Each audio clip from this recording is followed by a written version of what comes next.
நான் ஒரு முடிவு எடுத்திருக்கேம்மா. என் பேச்ச நீ மீற மாட்டேன்னு எனக்கு தெரியும். அதனாலதாம்மா உன்கிட்ட சொல்றேன்.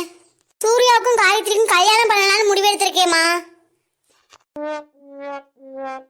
அவனுக்கு உன்னை பிடிக்கலன்னு சொல்றப்ப அவனை பிடிவாதமா உனக்கு கல்யாணம் பண்ணி வச்சா உன் வாழ்க்கை நல்லா இருக்காதுமா. அவன் பிடிவாதமா இருக்காமா.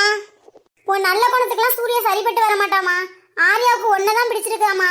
அவனே என்கிட்ட ஒன்னதான் வந்து பிடிச்சிருக்குன்னு சொன்னாமா. நீ என்னம்மா சொல்ற? அம்மாவுக்கே என்னை பிடிக்காதப்ப நான் என்னத்த பண்றது? நான் ஆர்யா மாமாவே கல்யாணம் பண்ணிக்கிறேன். சரிம்மா. என் தங்கம், என் அண்ணன் பொண்ணுனா அண்ணன் பொண்ணுதான். அத்தை எதை சொன்னாலும் மீறாம கேட்கிற தங்கம் நீ. சரித்த, நீங்க கீழே போங்கத்த, நான் அம்மா கிட்ட பேசிட்டு வரேன். சரிம்மா, ரொம்ப நேரம் நிக்காம சீக்கிரம் சாப்பிடுவாமா. சரிங்கத்த. இனிமே தான் நான் யாருன்னு எல்லாருக்கும் தெரிய வரும். இந்த அத்தையும் சும்மா விட மாட்டேன், சூர்யா மாமாவையும் சும்மா விட மாட்டேன். அந்த பிச்சைக்காரிக்கு என் மாமா கேக்குதா? ஃபர்ஸ்ட் அம்மா கால் பண்ணி சொல்லுவோம். அம்மாவை ஃபர்ஸ்ட் இங்க வர வைப்போம். அம்மா இங்க வந்தாதான் என் லைஃப்ல நல்லது நடக்கும். சூர்யா மாமா எப்படியாவது எங்க அம்மா எனக்கு கல்யாணம் பண்ணி வச்சிருவாங்க.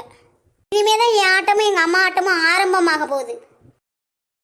அழகி இலையிலா லா லா லா, இது வளர்ந்து ஸ்டைலா லா லா லா, நான் தான் அழகு இந்த உலகத்திலே. அழகு அழகு நான் தானே, இவ்வளவு அழகு நான் தானே, உலகத்தில் அழகு நான் தானே, அழகும் நான் தானே, அழகு அழகு நான் தானே, அவ்வளவு அழகு நான் தானே, உலகத்தில் அழகு நான் தானே, உலக அழகும் நான் தானே. சொல்லு மாஸ்டரையா, என்னடா சொல்லலாம்? அம்மா நீங்க அத்தை வீட்டுக்கு வாங்கம்மா. ஏமா என்னாச்சுமா? ஏது பிரச்சனையாமா? எதுக்குமா அழுதுகிட்டே பேசுற? ஸ்ரேயாமா சொல்லுமா. நீங்க வாங்கம்மா, நான் எல்லாத்தையும் சொல்றேம்மா. சரிம்மா, நானும் சித்தி நாளைக்கே வரோமா. என்னவா இருக்கும்? ஏன் ஸ்ரேயாமா அழுதுகிட்டே பேசுறா? எக்கா என்னக்கா யோசிச்சுட்டு இருக்க? அது ஒண்ணு இல்ல ஜாஸ்மின், நாளைக்கு நம்ம ஊருக்கு போறோம். எந்த ஊருக்குக்கா? நம்ம அண்ணன் வீட்டுக்கு தான். அங்கேயாக்கா? போய் எவ்வளோ நாளாச்சு?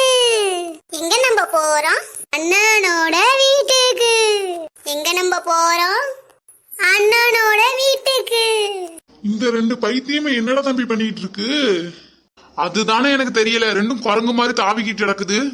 ரோசி மலையம்மா